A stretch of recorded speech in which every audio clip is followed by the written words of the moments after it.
Coloquei um pequeno rastreador eletrônico escondido bem no fundo da mala de couro do meu marido, na esperança ingênua de flagrar uma traição conjugal. Mas o que acabei descobrindo foi um fantasma assustador do passado que deveria estar morto e enterrado há mais de 40 anos. O pequeno dispositivo de rastreamento era bem menor do que eu esperava, quando o deslizei cuidadosamente para dentro do bolso interno secreto da pasta de couro gasta de Antônio, aproveitando o momento em que ele tomava banho naquela manhã nublada e fria de terça-feira. Aos 63 anos de idade, eu nunca imaginei, nem nos meus sonhos mais selvagens e delirantes, que estaria rastreando os passos do meu marido de 35 anos de casamento como se fosse uma daquelas esposas paranoicas, ciumentas e desconfiadas que a gente costuma ver nos filmes de suspense policial da televisão aberta. Mas o comportamento estranho e errático de Antônio, ao longo dos últimos meses, tinha se tornado algo impossível de ignorar, crescendo como uma sombra escura e pesada dentro da nossa casa. Mas antes de seguir, quero te convidar a participar. Me conte nos comentários de onde me acompanha. Gosto de saber onde minhas histórias estão chegando.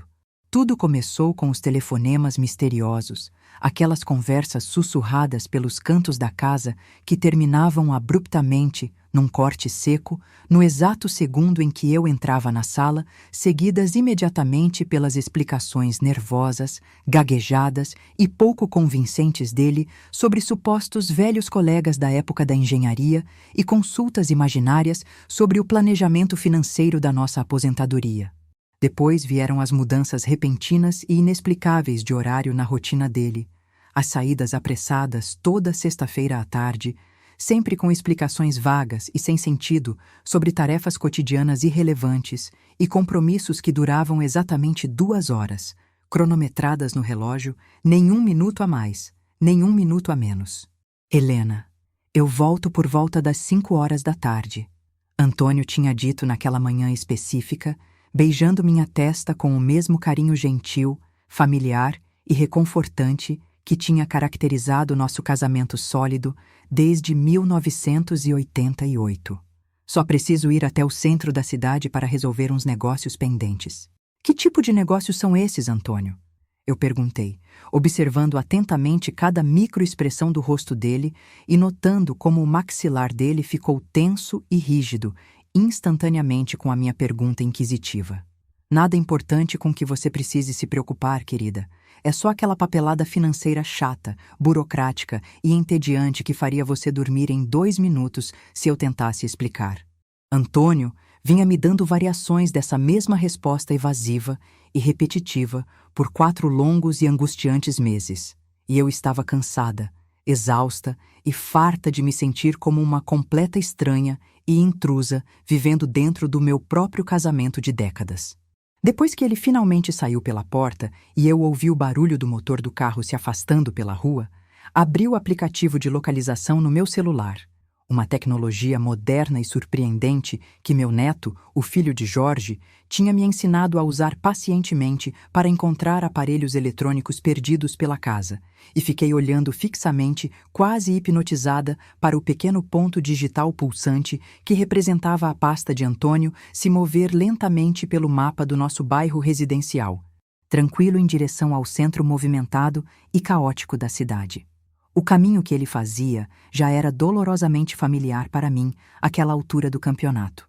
Antônio pegava sempre as mesmas ruas conhecidas, fazia as mesmas curvas precisas em cada esquina e chegava invariavelmente ao mesmo destino final toda santa sexta-feira, exatamente às 3 da tarde em ponto.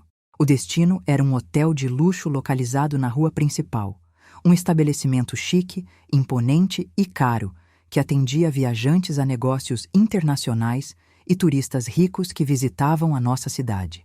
O que meu marido de 65 anos de idade estava fazendo trancado dentro de um hotel caro toda semana, religiosamente, era uma pergunta torturante que vinha me mantendo acordada noite após noite, revirando na cama, criando cenários terríveis na minha mente fértil, que iam desde algo meramente preocupante até algo emocionalmente devastador e irreversível. A explicação mais óbvia, dolorosa e clichê era a infidelidade conjugal. Eu já tinha visto novelas suficientes na televisão e lido revistas femininas o bastante em consultórios para saber que casos extraconjugais entre adultos mais velhos eram cada vez mais comuns estatisticamente, especialmente depois da aposentadoria. Aquele período delicado e de transição, quando os casais se viam de repente passando mais tempo juntos dentro de casa do que tinham passado em décadas inteiras de rotina de trabalho. Antônio e eu estávamos nos ajustando a essa nova fase da aposentadoria de formas muito diferentes e opostas. Eu tinha abraçado com alegria e alívio a liberdade recém-adquirida para ler meus livros acumulados, cuidar com carinho do meu jardim de flores e ser voluntária ativa na biblioteca pública local, enquanto ele, por outro lado, parecia inquieto, insatisfeito, entediado e completamente deslocado com o ritmo mais lento e pacato do nosso novo estilo de vida. Ele tinha feito vários comentários amargos e tristes sobre se sentir inútil e invisível para o mundo, de maneiras que sugeriam claramente que ele estava lutando profundamente com a transição difícil de ser um profissional produtivo, ocupado e respeitado, para ser apenas um aposentado comum, sem nada importante para fazer o dia todo. Talvez, pensava eu nas minhas noites insones, ele tivesse encontrado alguém lá fora que fizesse ele se sentir vital, importante, jovem e desejado de novo. Talvez a nossa rotina confortável, segura, mas previsível demais, tivesse se tornado sufocante para ele de formas complexas que ele não conseguia expressar diretamente para mim, em palavras. O simples pensamento de imaginar Antônio nos braços de outra mulher me deixava fisicamente doente, com um nó apertado no estômago e náuseas. Mas eu me forcei bravamente a considerar essa possibilidade com a mesma abordagem analítica, fria e racional que eu tinha usado durante meus 30 anos lecionando como professora de matemática exigente no ensino médio. Que provas concretas e reais apoiavam essa hipótese dolorosa de traição? Que outras explicações alternativas poderiam justificar esse comportamento secreto, metódico e suspeito dele? As ausências de Antônio nas sextas-feiras eram incrivelmente consistentes, quase robóticas e programadas. O mesmo horário de saída, o mesmo destino exato, a mesma duração cronometrada. Se ele estava realmente tendo um caso amoroso tórrido, esse caso era conduzido com a precisão clínica e fria de alguém agendando consultas médicas de rotina ou reuniões de negócios corporativos, em vez da paixão desordenada, caótica e impulsiva de alguém consumido pelo desejo romântico avassalador. Ele também não mostrava nenhum dos outros sinais clássicos e óbvios de infidelidade sobre os quais eu tinha lido em tantos artigos de comportamento. A aparência física dele não tinha mudado nada. Ele não tinha começado a se vestir melhor, emagrecer ou usar perfumes novos e jovens. O interesse dele no nosso relacionamento e na nossa vida a dois permanecia firme e constante.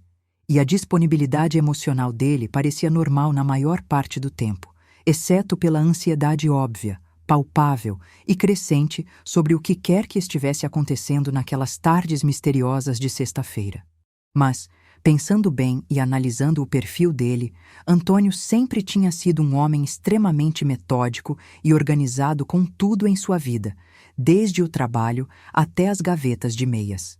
Se ele estivesse de fato tendo um caso, provavelmente abordaria isso com o mesmo planejamento sistemático, cuidadoso e organizado que tinha aplicado com sucesso à sua carreira de engenharia e à gestão das finanças da nossa casa por anos.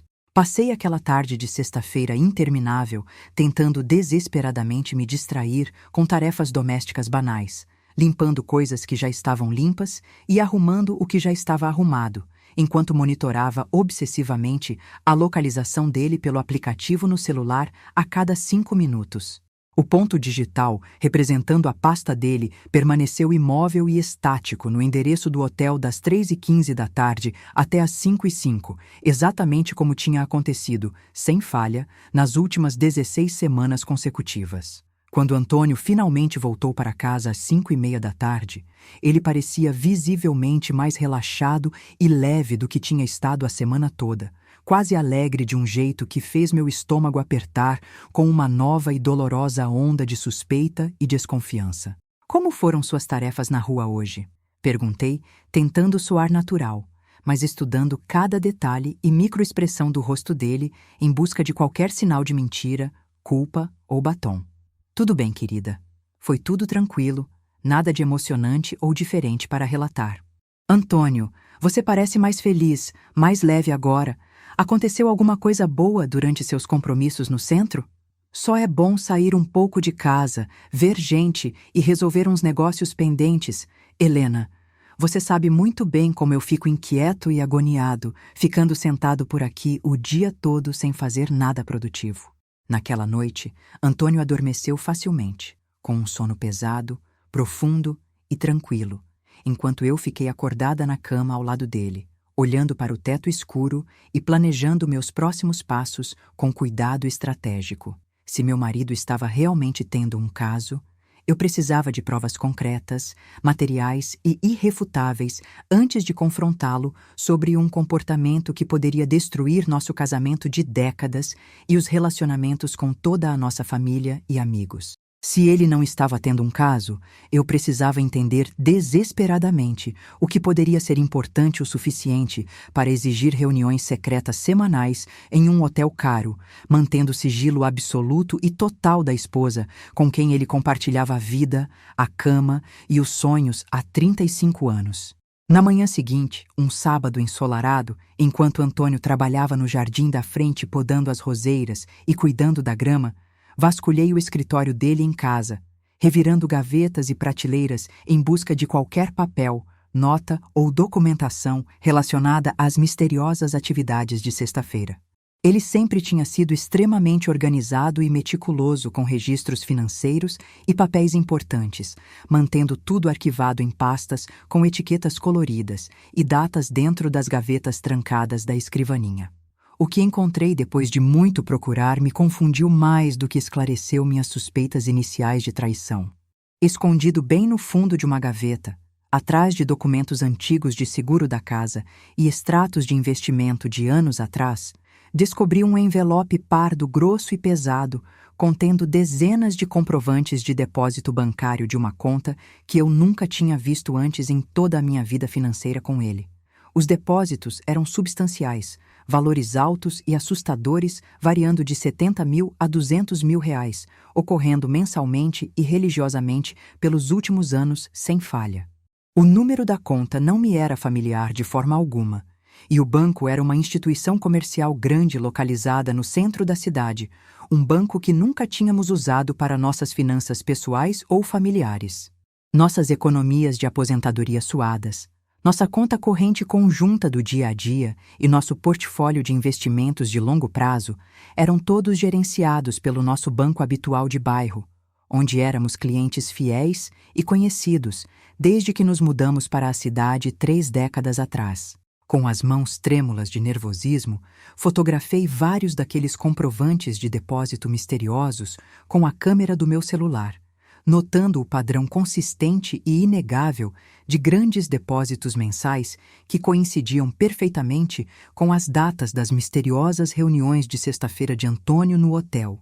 O que quer que estivesse acontecendo naquele quarto de hotel parecia envolver transferências significativas de dinheiro vivo que meu marido tinha mantido completamente escondidas e em segredo de mim por anos. Algumas esposas desconfiadas suspeitavam de infidelidade dos maridos e acabavam descobrindo traição emocional ou sexual com outra mulher.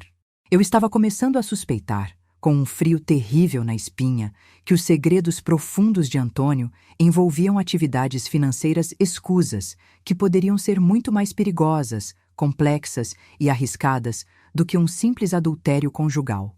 Amanhã, segunda-feira de manhã, eu ia ligar para aquele banco no centro e descobrir exatamente, custasse o que meu marido vinha escondendo de mim pelos últimos anos. Porque se Antônio não estava tendo um caso amoroso, então o comportamento secreto e furtivo dele sugeria envolvimento direto em atividades que poderiam ameaçar a segurança física e financeira da nossa família de maneiras que eu nem tinha considerado nos meus piores pesadelos.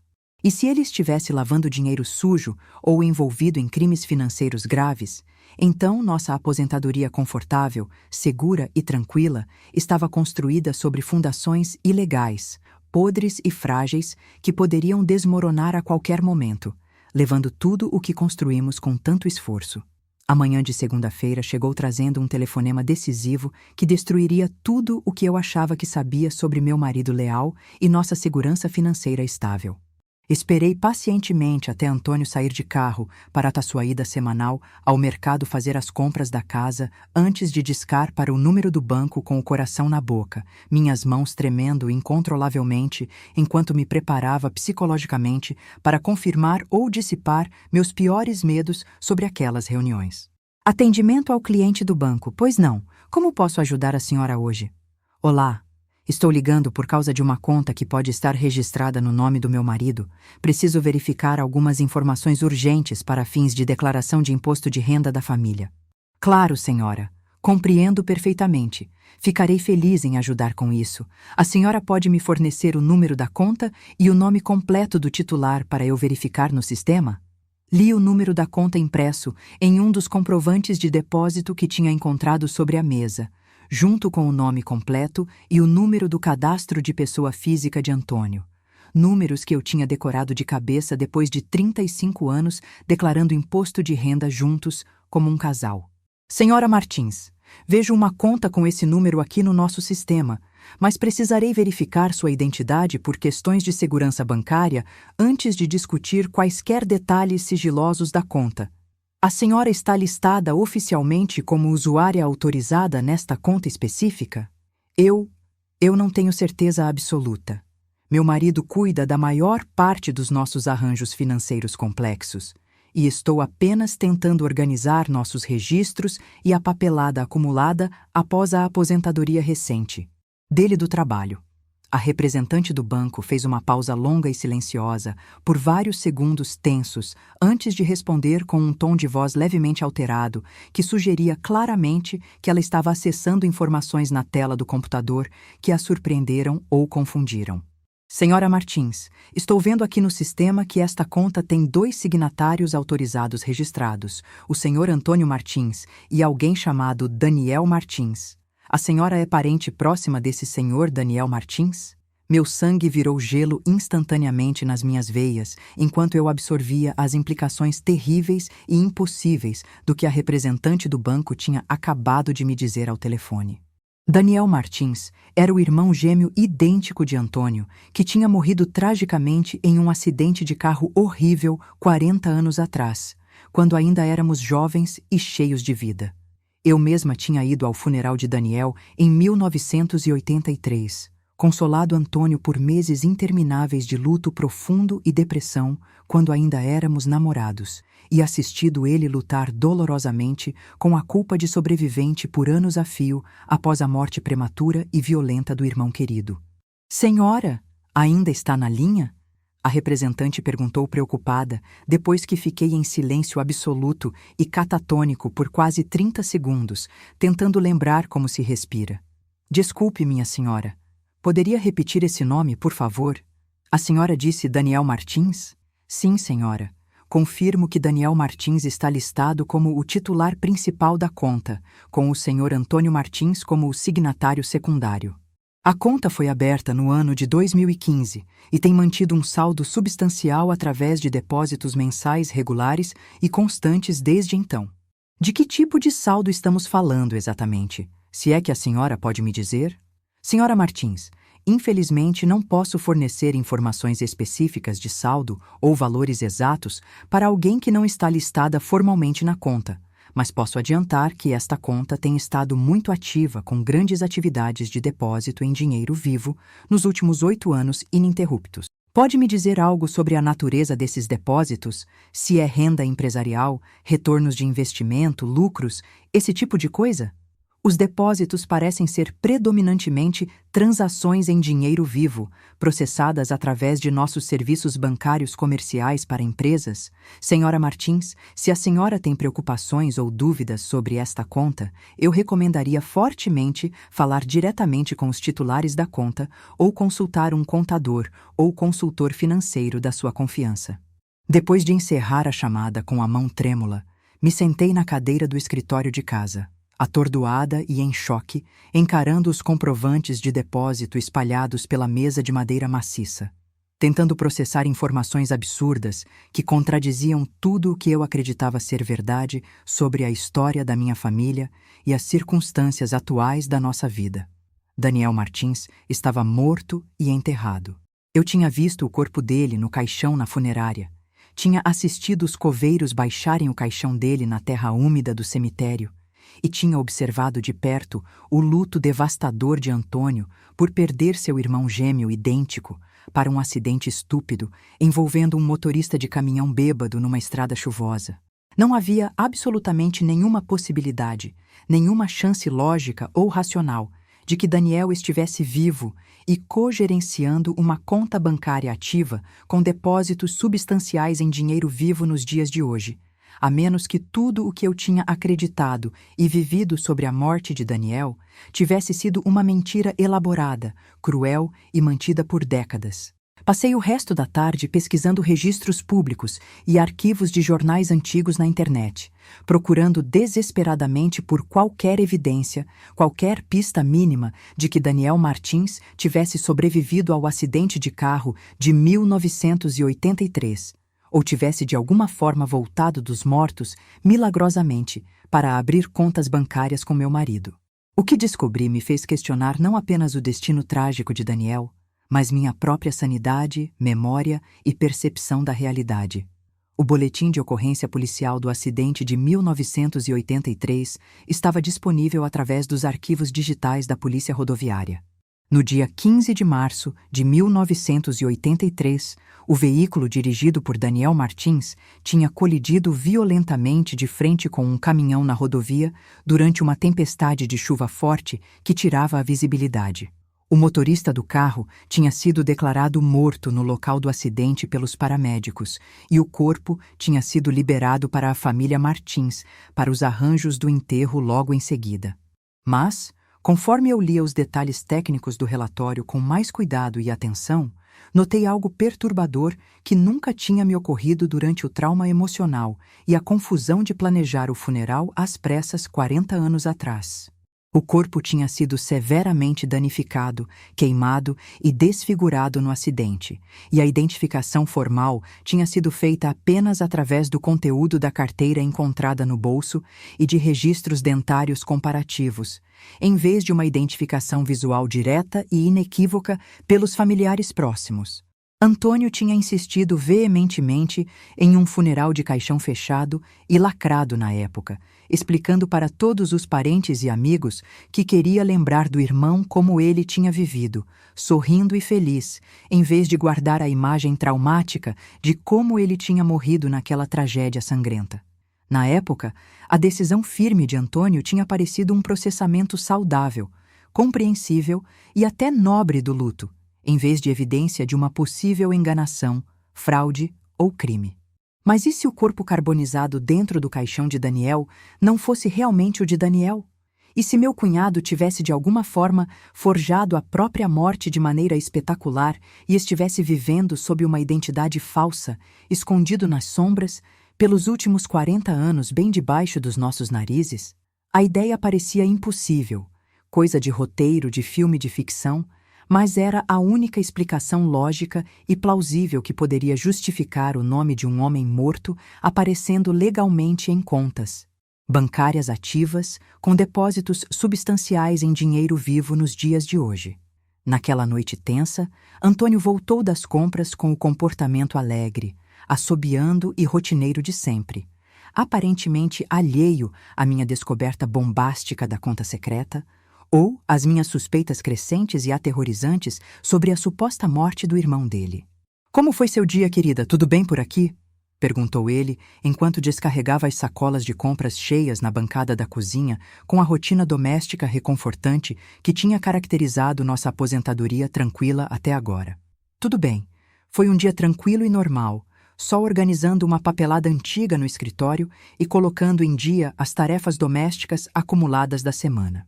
Encontrou algo interessante nessa papelada toda que você tanto mexe? A pergunta de Antônio pareceu casual e despretensiosa, mas eu detectei algo sutil e vigilante no tom de voz dele que sugeria mais do que uma simples conversa educada de casal idoso. Quase como se ele estivesse pescando informações, sondando o terreno com cuidado sobre o que eu poderia ter descoberto nas gavetas do escritório dele. Nada muito emocionante, não. Só tentando entender melhor nossas várias contas financeiras para fins de planejamento fiscal futuro e declaração de imposto de renda. Helena, você não precisa se preocupar com planejamento financeiro. Eu já disse 1000 vezes. Tenho tudo organizado e devidamente gerenciado. Nossa aposentadoria está segura e nossos investimentos estão rendendo muito bem. Pode confiar. Antônio, por acaso nós temos contas em outros bancos, além do nosso banco de sempre que usamos há anos? A pergunta ficou pairando no ar pesado e silencioso da cozinha por vários segundos intermináveis, enquanto ele continuava desempacotando as compras com movimentos que tinham se tornado notavelmente mais tensos, rígidos e mecânicos. Por que você pergunta isso agora, querida? Algum motivo especial? Só quero entender nosso quadro financeiro completo. Só isso, sem segredos. Às vezes, sinto que não sei o suficiente sobre nossa gestão de dinheiro e onde ele está, caso algo aconteça com você de repente e eu fique sozinha. Helena, nada vai acontecer comigo. Pode ficar tranquila. E sim, para sua informação, eu tenho algumas contas comerciais em outras instituições financeiras apenas para fins de investimento estratégico e diversificação de portfólio. Nada com que você precise se preocupar ou esquentar a cabeça com detalhes técnicos. Contas comerciais? Antônio, com que tipo de negócio ou empresa você está envolvido agora depois de aposentado? Nada dramático ou grande, querida. É só um trabalho de consultoria técnica ocasional que tenho feito para complementar nossa renda de aposentadoria. Algumas firmas de engenharia antigas às vezes precisam de consultores experientes e antigos para projetos muito especializados e pontuais.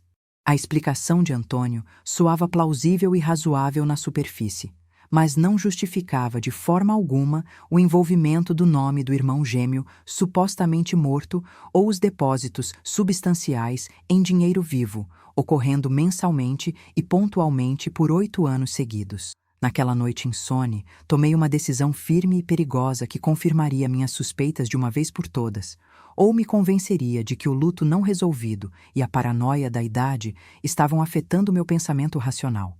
Eu ia seguir Antônio até a reunião dele de sexta-feira no hotel e observar com meus próprios olhos, escondida, exatamente que tipo de trabalho de consultoria exigia reuniões secretas semanais enquanto mantinha sigilo absoluto da esposa. Algumas esposas descobriam que os maridos estavam tendo casos e aprendiam a perdoar a traição emocional com o tempo e terapia. Eu estava prestes a descobrir se meu marido estava envolvido em crimes financeiros graves que poderiam destruir a segurança da nossa família e potencialmente colocar todos nós em perigo físico real e imediato. Porque se Daniel Martins estava de alguma forma vivo e gerenciando contas secretas com Antônio, então minha aposentadoria confortável e segura estava construída sobre fundações de mentiras, crimes e segredos que eu não entendia e nas quais não podia confiar. A manhã de sexta-feira chegou com o peso esmagador e sufocante de decisões que ou vindicariam minhas suspeitas loucas ou me revelariam como uma esposa paranoica destruindo seu casamento feliz e estável através de acusações sem base. Antônio seguiu sua rotina de sempre, sem mudar uma vírgula. Tomou café preto, leu o jornal em silêncio, fez conversa casual sobre os planos para o churrasco do fim de semana com a família, enquanto eu me preparava mentalmente e fisicamente para uma vigilância secreta que parecia tanto necessária quanto absurda e ridícula para uma professora de matemática aposentada de 63 anos. Volto por volta das 5 horas, Helena. disse ele na porta, beijando minha bochecha com o mesmo carinho e devoção de sempre que tinha sustentado nosso casamento por 3 décadas e meia de união. Só preciso ir ao centro, resolver uns negócios rápidos e já volto. Dirija com cuidado, querido. A previsão do tempo mencionou possibilidade de chuva forte esta tarde. Leve o guarda-chuva. Depois que ele saiu e o carro sumiu na curva da rua, passei 30 minutos me preparando para operações de vigilância amadora, que tinha aprendido assistindo programas de televisão sobre crimes reais e lendo artigos na internet sobre como investigar cônjuges suspeitos. Vesti roupas escuras, comuns e discretas, que não chamassem atenção na multidão da rua. Coloquei óculos de sol grandes, apesar do tempo nublado e cinzento, um boné simples para esconder meu perfil e cabelo, e peguei uma câmera fotográfica com lente de zoom potente que tinha pegado emprestada do vizinho da frente sob o pretexto inocente de fotografar pássaros raros no nosso quintal. O trajeto de carro até o centro da cidade levou 25 minutos de tensão pura, me dando tempo suficiente para me posicionar estrategicamente em frente ao hotel antes da chegada agendada de Antônio às 3 da tarde. Estacionei o carro em uma vaga com uma visão clara e desobstruída da entrada principal do hotel, enquanto permanecia discreta e invisível entre outros veículos estacionados na rua movimentada e barulhenta do centro comercial. Exatamente às 2h58 da tarde, o sedã prata de Antônio entrou na área do estacionamento com o manobrista do hotel. Observei atentamente pela lente de zoom da câmera, com as mãos suando, enquanto meu marido saía do carro vestindo o terno cinza-chumbo elegante que ele reservava apenas para ocasiões importantes e formais, carregando a pasta de couro gasta que continha o rastreador que eu tinha plantado escondido 4 meses antes. Ele se moveu pelo saguão do hotel com óbvia familiaridade, como quem entra na própria casa, cumprimentando o recepcionista com um aceno de reconhecimento casual, e seguindo diretamente para os elevadores sem precisar parar na recepção para fazer check-in ou se anunciar. O comportamento dele sugeria visitas regulares, constantes e antigas por um longo período, em vez de arranjos de reuniões recentes ou esporádicas. Esperei 10 minutos intermináveis no carro antes de entrar no hotel, raciocinando que ele já estaria acomodado no local da reunião e pouco propenso a notar a esposa conduzindo vigilância no mesmo prédio. O saguão do hotel era elegante, com piso de mármore e lustres de cristal, mas não ostentoso, cheio de viajantes a negócios apressados com malas e pessoas bem vestidas que forneciam o disfarce perfeito para uma mulher comum, tentando se misturar em ambientes caros sem ser notada. "Com licença", disse eu ao recepcionista simpático que tinha cumprimentado Antônio minutos antes. "Eu deveria encontrar meu colega aqui para um compromisso de negócios importante, mas esqueci completamente qual sala de reuniões nós reservamos com a empresa. O senhor poderia me ajudar a localizar o senhor Antônio Martins?" "O seu Martins está na suíte 1247, senhora, no 12º andar. Os elevadores ficam logo atrás da senhora. Pode subir. Suíte 1247. Não uma sala de reuniões corporativa de vidro ou um restaurante aberto e público, mas uma suíte de hotel privada, fechada e isolada, que sugeria reuniões exigindo privacidade absoluta, segredo total e discrição máxima. Me sentia enjoada, tonta e com as pernas bambas, percebendo que as atividades de sexta-feira de Antônio envolviam acomodações privadas que poderiam indicar casos românticos sórdidos ou negociações comerciais ilegais que exigiam cenários clandestinos longe de olhares curiosos. Peguei o elevador para o 12º andar, meu coração batendo tão forte que parecia que ia sair pela boca a qualquer momento, enquanto me preparava psicologicamente para descobrir a verdade nua e crua. Se meu marido de 35 anos estava tendo um caso com outra mulher mais jovem, ou se estava envolvido em atividades que poderiam ser ainda mais ameaçadoras e perigosas para o nosso casamento e segurança familiar. O corredor do lado de fora da suíte 1247 estava vazio, silencioso e com carpete grosso que abafava os passos, permitindo que eu me posicionasse perto da porta pesada da escada de saída de emergência, de onde eu poderia observar a partida de Antônio sem ser detectada por ele quando saísse.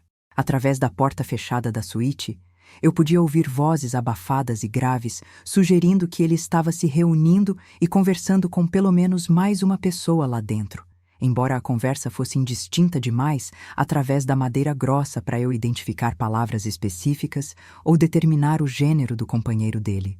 Às 4h15 da tarde, em ponto, a porta da suíte se abriu e Antônio saiu, seguido imediatamente por um homem que fez minhas pernas quase cederem de choque, pavor e descrença absoluta. O homem andando ao lado do meu marido era idêntico a ele em altura, porte físico, jeito de andar e traços faciais, como se fosse um espelho vivo, mas vestido com roupas caras, de grife e sob medida que gritavam riqueza, poder e sofisticação, em vez da elegância modesta, simples e discreta que caracterizava a aparência de Antônio.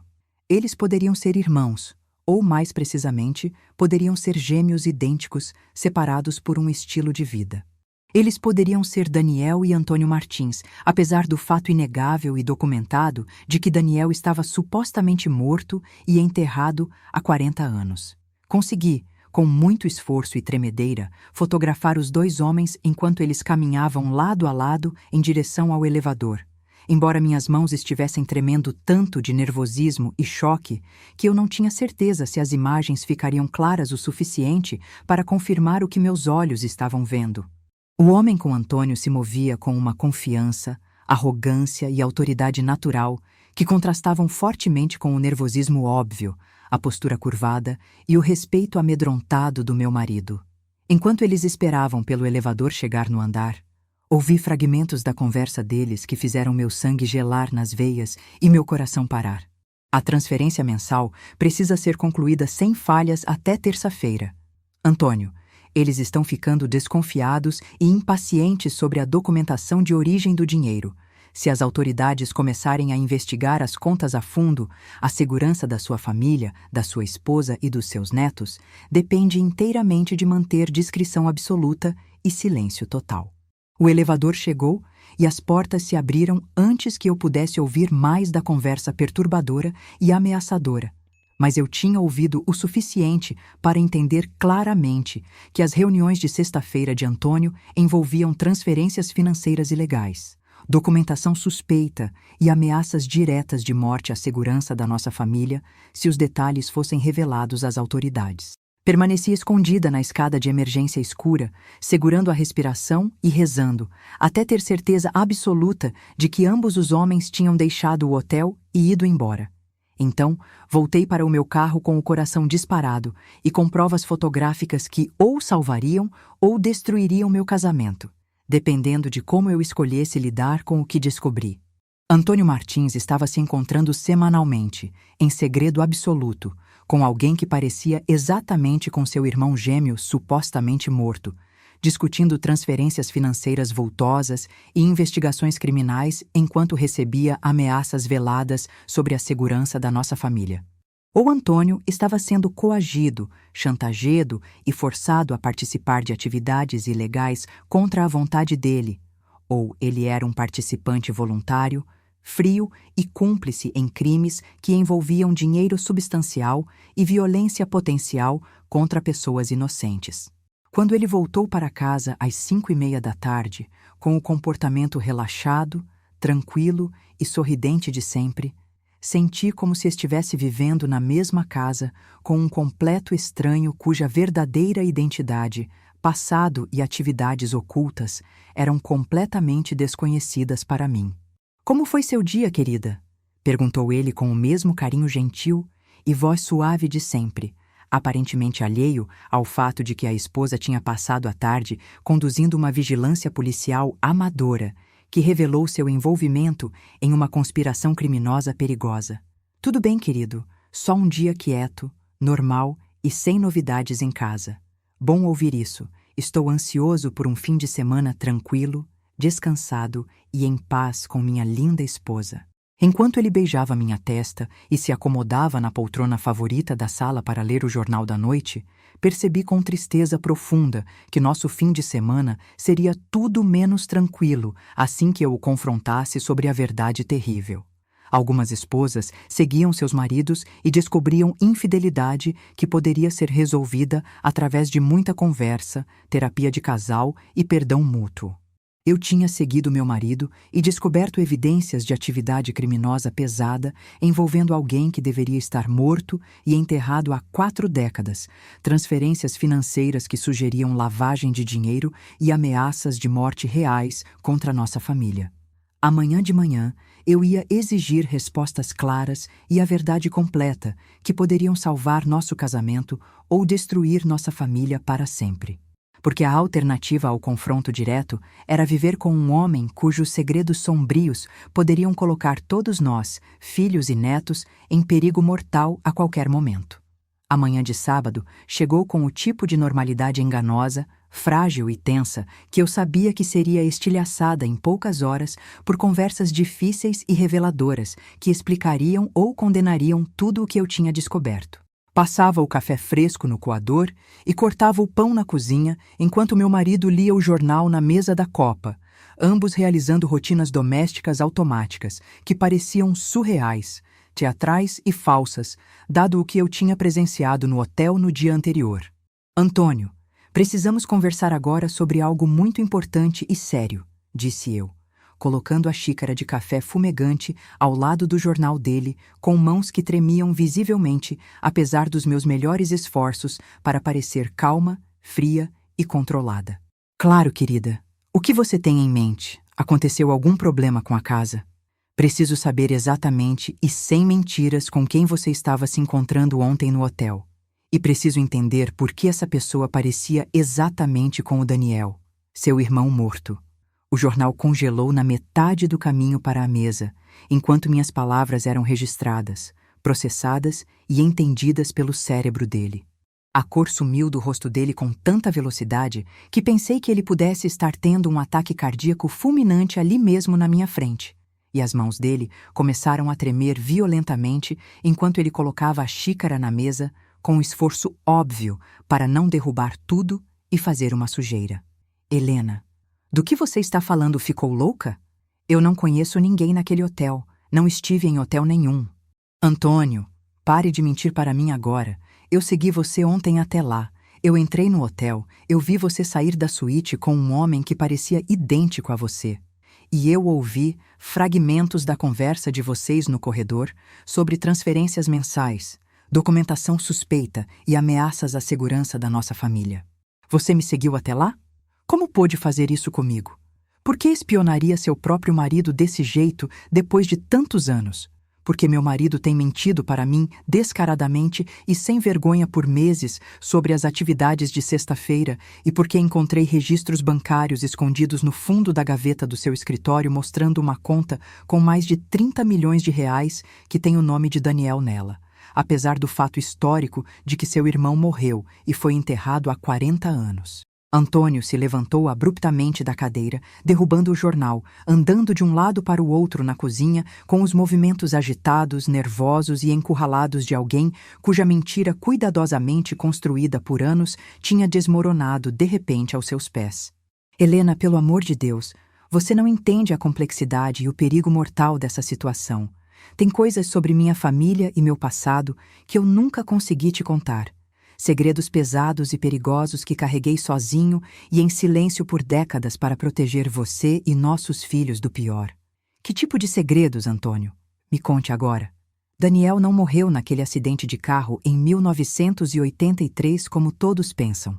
Ele forjou a própria morte para escapar de um processo federal e da prisão perpétua por crimes financeiros graves que vinha cometendo desde a época da faculdade.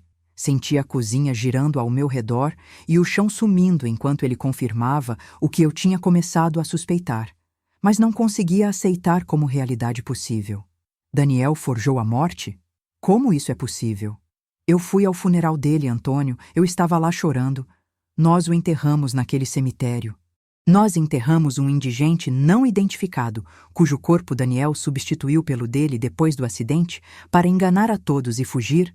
Ele estava envolvido com figuras poderosas e perigosas do crime organizado que o ajudaram a criar documentos falsos e desaparecer completamente da vigilância da polícia e da nossa vida para sempre. E você sabia disso há 40 anos? Você me deixou sofrer e chorar pelo seu irmão enquanto ele estava vivo e bem vivendo em outro lugar? Helena, eu juro pela nossa família que achei que Daniel tinha ido embora para sempre e nunca mais voltaria. Acreditei sinceramente que forjar a morte tinha encerrado nosso relacionamento permanentemente e que ele estava morto para nós. Eu sofri por ele tanto quanto você, chorei tanto quanto você, porque o irmão com quem eu tinha crescido e dividido a vida tinha essencialmente morrido no momento em que escolheu atividades criminosas e o dinheiro fácil em vez de relacionamentos familiares e a honestidade. Antônio sentou de volta na minha frente, derrotado e curvado, o rosto carregando o peso da mentira e da culpa que aparentemente vinha esmagando a alma dele por décadas. Então por que você tem se encontrado com ele agora toda semana? Por que tem contas bancárias conjuntas movimentando milhões de reais? Por que você está envolvido em quaisquer atividades criminosas que ele continuou buscando esse tempo todo? Porque 8 anos atrás, do nada, Daniel reapareceu na minha vida como um fantasma e me disse que precisava da minha ajuda técnica com arranjos financeiros complexos que protegeriam nossa família de pessoas perigosas e cruéis que queriam nos machucar. Que tipo de pessoas, Antônio? A expressão de Antônio se tornou ainda mais assombrada e sombria enquanto se preparava para revelar informações terríveis que mudariam meu entendimento da segurança da nossa família para sempre. Daniel tem trabalhado esse tempo todo como lavador de dinheiro profissional para facções criminosas violentas operando na fronteira e no sul do Brasil. O trabalho dele envolve pegar dinheiro vivo sujo de vendas de drogas e convertê-lo em investimentos legítimos e contas bancárias limpas que não podem ser rastreadas pela polícia ou pelo governo. E o que isso tem a ver com você, Antônio? Por que você se meteu nisso? Daniel me disse que os chefes da facção descobriram a conexão dele comigo e com nossa família. Descobriram onde moramos e quem somos.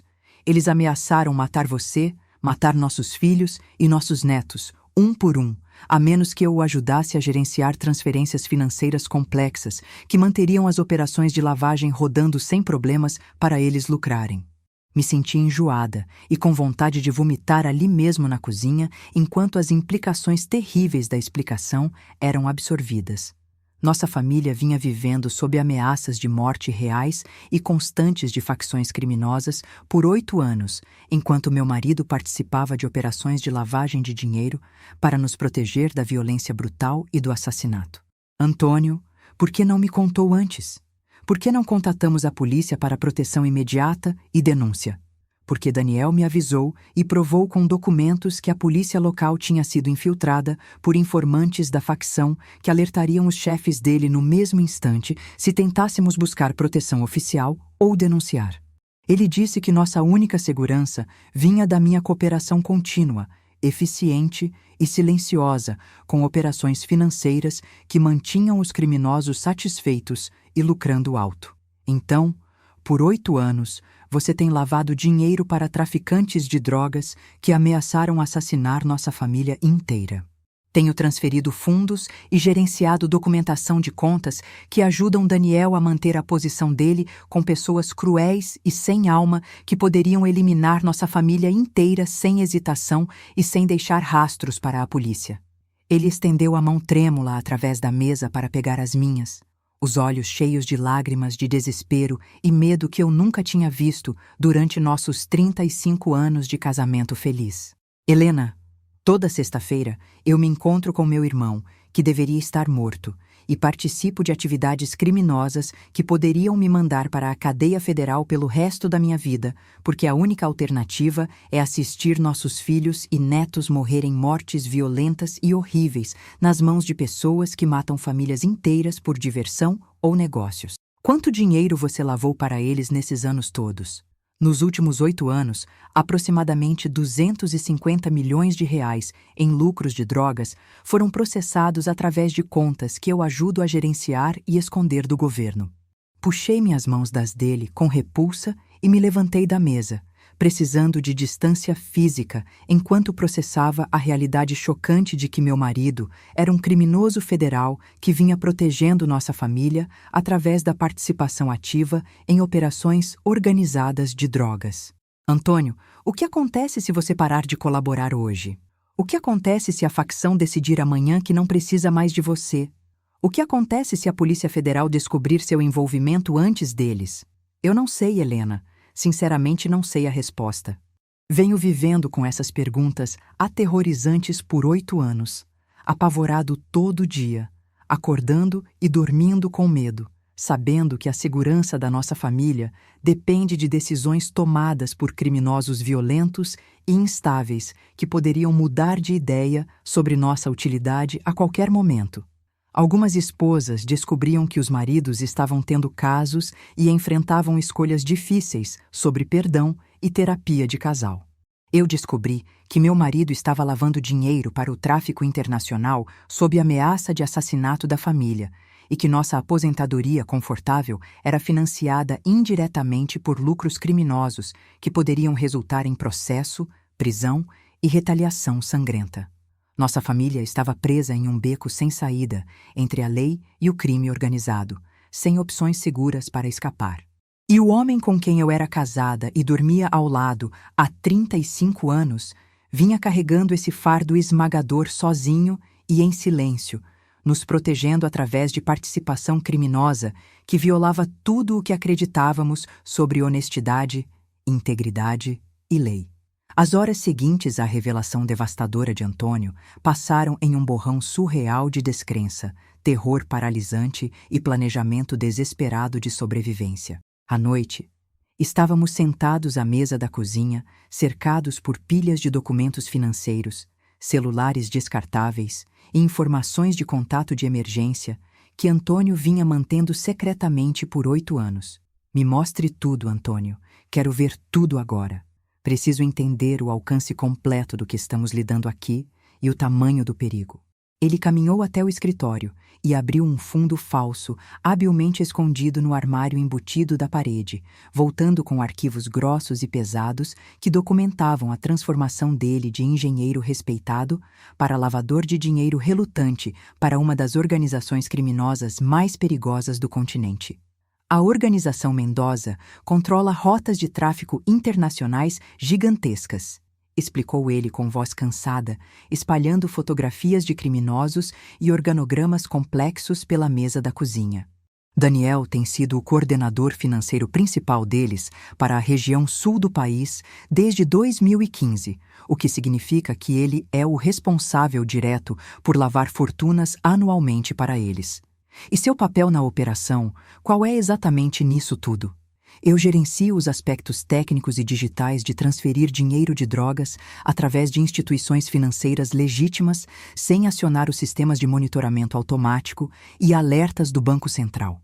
Os bancos são obrigados por lei a relatar transações em dinheiro vivo acima de um certo valor. Então, eu coordeno múltiplas transferências menores, fracionadas e complexas, através de dezenas de contas diferentes para evitar a detecção pelos sistemas de segurança.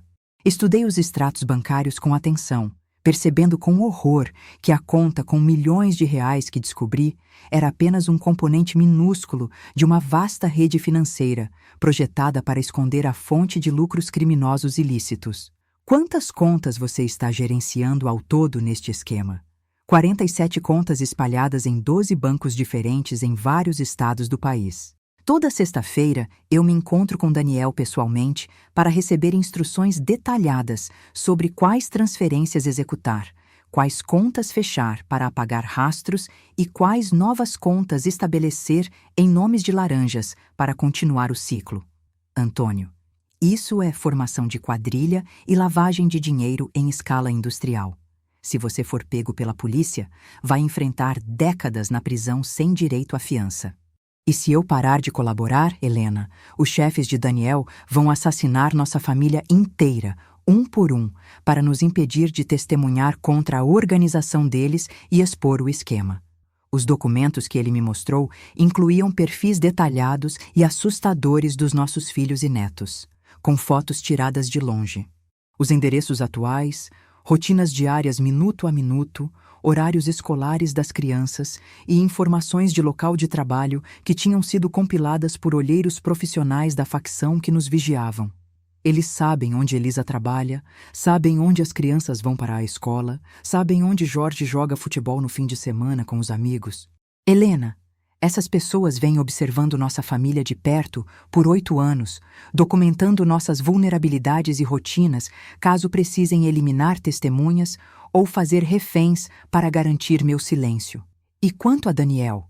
Porque eles confiam nele o suficiente para lidar com as operações financeiras de tanto dinheiro? Porque ele trabalha para o crime organizado desde a época da faculdade, muito antes de forjar a morte. Ele começou com operações menores de jogo do bicho e gradualmente desenvolveu uma perícia única e valiosa em lavagem de dinheiro, que o tornou indispensável para organizações criminosas cada vez mais sofisticadas.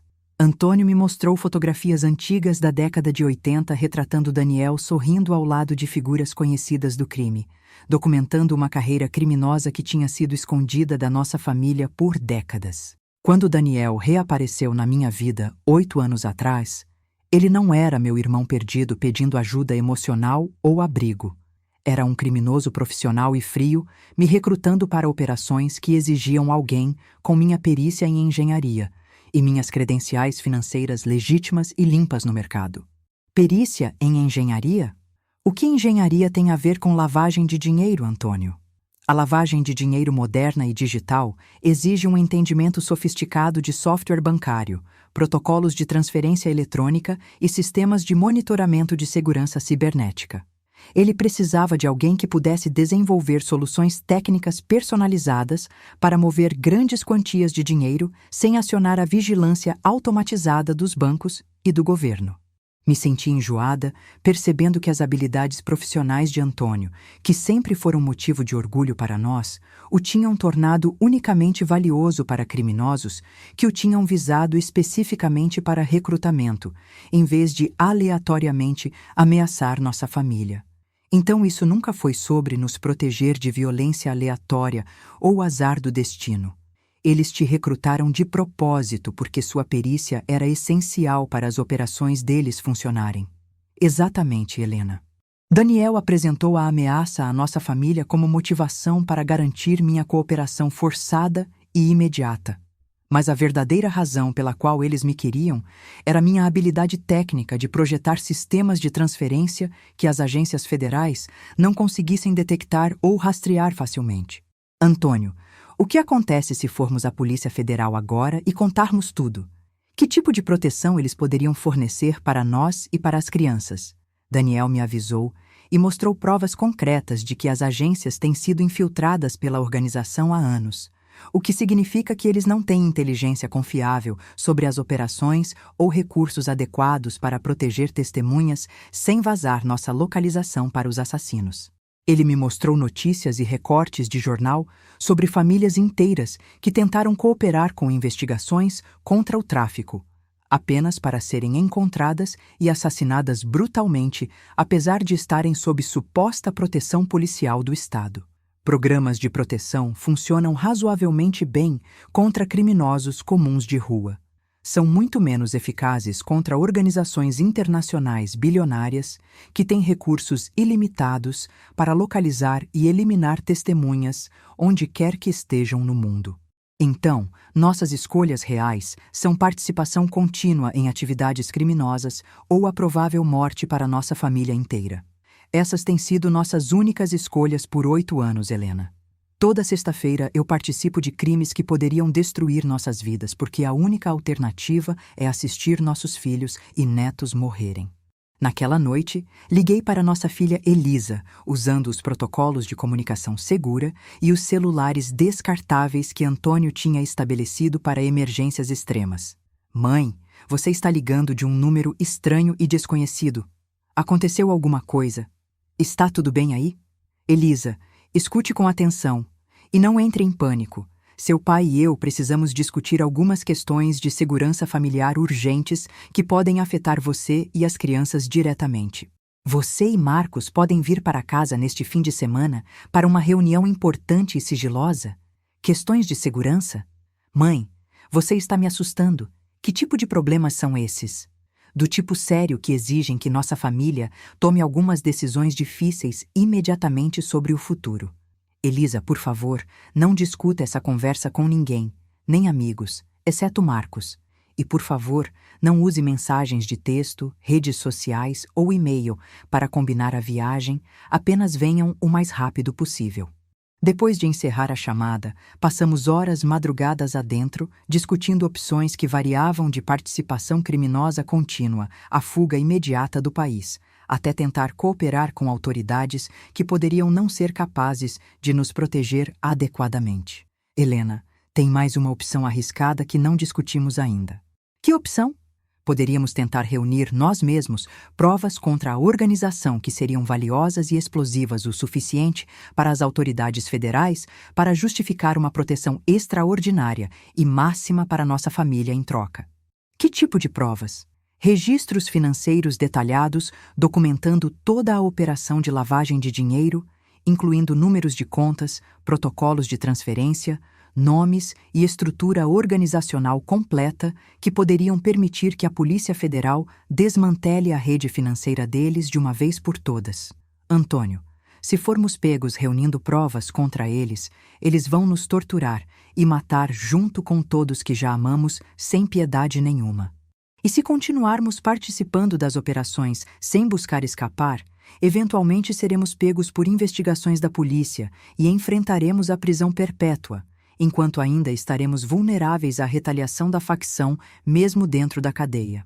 Algumas famílias enfrentavam decisões difíceis sobre mudanças de emprego, reformas na casa ou cuidados com pais idosos. A nossa família estava enfrentando decisões de vida ou morte sobre continuar participando de atividades criminosas que financiavam o tráfico ou arriscar morte violenta ao tentar escapar de criminosos que vinham monitorando cada movimento nosso por 8 anos. E qualquer escolha difícil que fizéssemos determinaria se nossos filhos e netos viveriam para crescer ou morreriam jovens e inocentes. Elisa e Marcos chegaram à nossa casa na manhã de domingo, vindos do interior, com as expressões pálidas, cansadas e preocupadas de pais que tinham passado a viagem inteira se preparando para notícias ruins ou tragédias familiares. Nosso filho Jorge estava na capital com a família dele, mas Elisa tinha convencido o marido de que a situação exigia viagem imediata com os 2 filhos pequenos, Sofia, de 6 anos, e Túlio, de 9, sem fazer perguntas e sem demora. Mãe, pai, o que está acontecendo que exige tanto segredo e urgência? Alguém morreu? Perguntou ela, se acomodando na sala de estar, enquanto Marcos supervisionava as crianças que jogavam videogame na sala de TV para não ouvirem a conversa pesada. Antônio e eu tínhamos passado a noite de sábado debatendo exaustivamente o quanto revelar aos nossos filhos adultos sobre a conspiração criminosa que vinha controlando a vida da família. A revelação completa os traumatizaria profundamente, mas a limitada poderia deixá-los vulneráveis por não entenderem a gravidade e o perigo. Elisa, seu pai tem informações críticas sobre ameaças à segurança da nossa família que exigem que tomemos algumas decisões difíceis agora. Comecei com cuidado, escolhendo as palavras certas para não causar pânico. Que tipo de ameaças? Pai, você está com algum tipo de problema financeiro, dívida com agiota ou algo assim? Antônio respirou fundo, reuniu coragem e revelou informações que destruiriam para sempre o entendimento de Elisa sobre a vida pacata, honesta e segura dos pais dela. Elisa, pelos últimos 8 anos, tenho sido forçado a participar de atividades criminosas pesadas porque pessoas conectadas ao tráfico internacional ameaçaram matar nossa família inteira se eu me recusasse a colaborar com operações financeiras para eles. Atividades criminosas? Pai, do que você está falando, isso é loucura, você é um engenheiro aposentado. Tenho ajudado a lavar dinheiro do tráfico gerenciando contas bancárias e transferências que escondem a fonte de lucros criminosos dos sistemas de monitoramento do governo e da polícia. Marcos voltou da sala de TV bem a tempo de ouvir a confissão chocante, o rosto registrando o pavor e a incredulidade de saber que o sogro, um engenheiro respeitado e honesto, estava envolvido com o crime organizado. Antônio, você está me dizendo sério que está trabalhando para traficantes de drogas? Estou dizendo que eles têm me forçado a trabalhar para eles sob a mira de uma arma na cabeça da nossa família, ameaçando assassinar todos que amo. incluindo a Sofia e o Túlio, se eu tentar escapar, fugir ou contatar a polícia.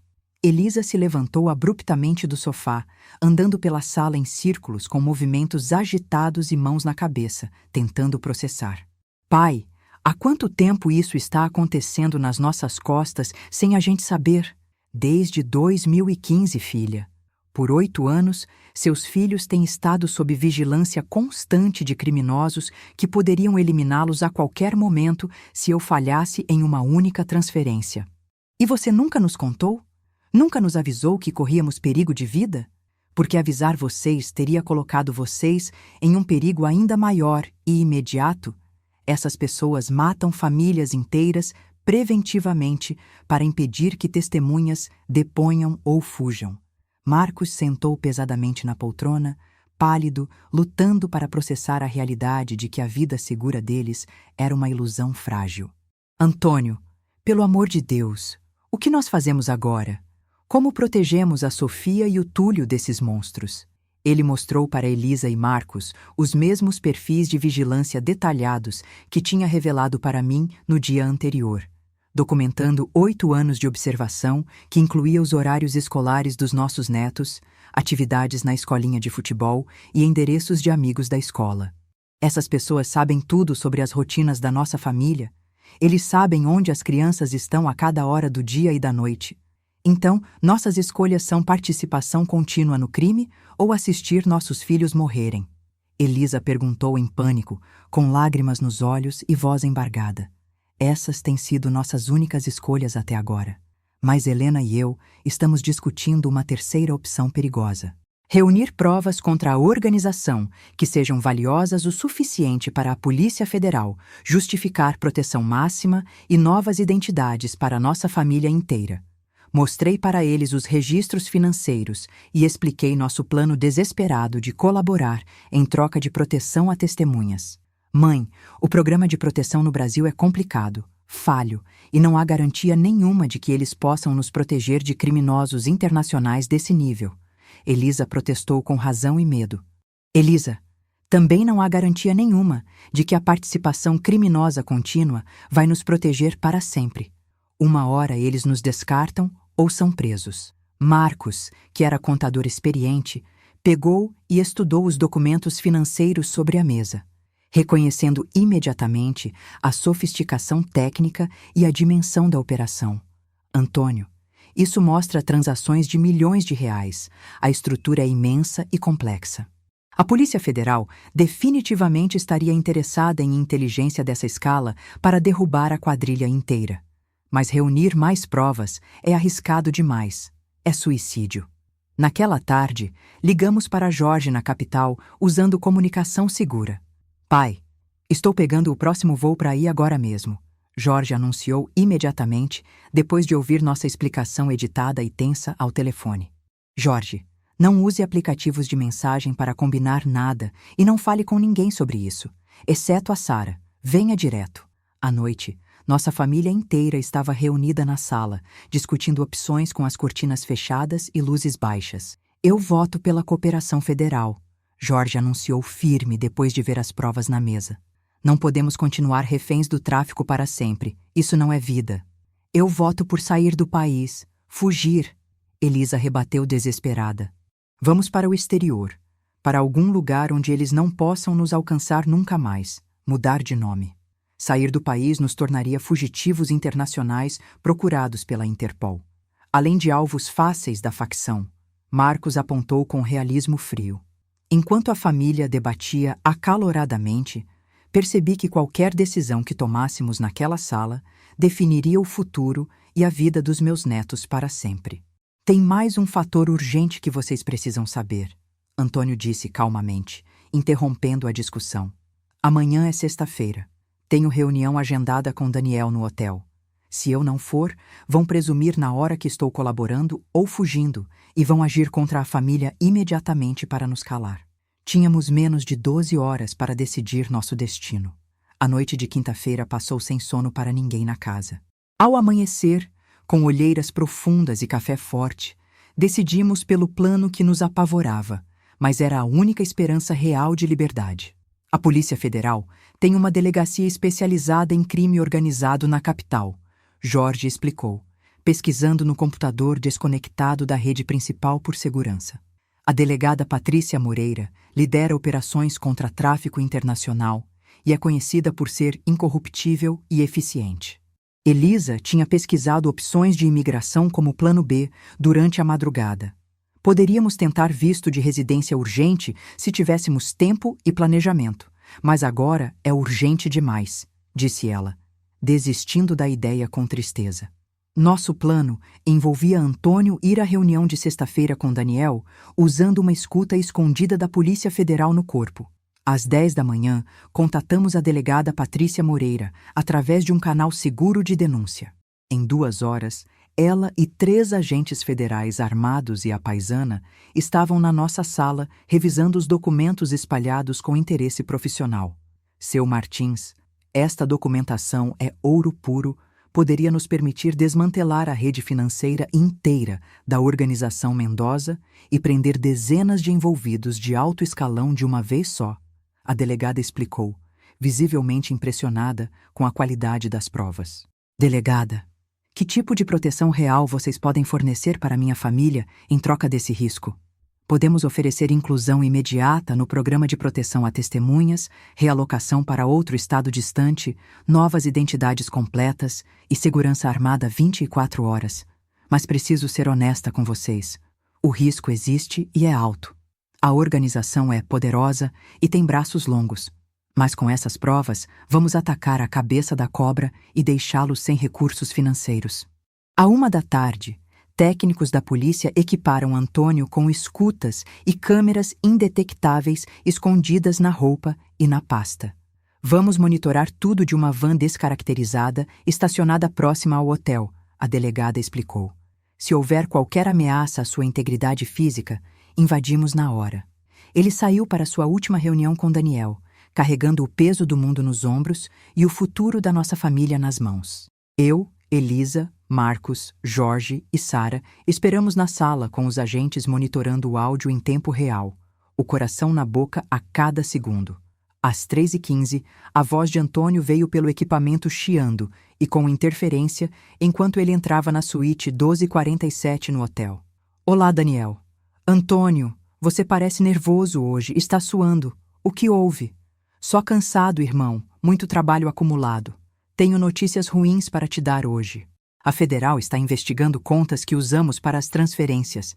Estão chegando perto dos nossos métodos de lavagem. Meu coração parou no peito. Daniel sabia de algo. Eles suspeitam de nós especificamente? Antônio perguntou firme, mantendo o disfarce e a calma. Ainda não, mas a partir da semana que vem, por segurança da operação, vamos revistar todos os participantes antes das reuniões, sem exceção. Vamos implementar varredura eletrônica completa em busca de escutas. A delegada Moreira me olhou séria, sabendo o que aquilo significava para a segurança de Antônio. Precisamos prender Daniel hoje, agora mesmo. Se ele fizer varredura na semana que vem, Antônio morre lá dentro sem defesa.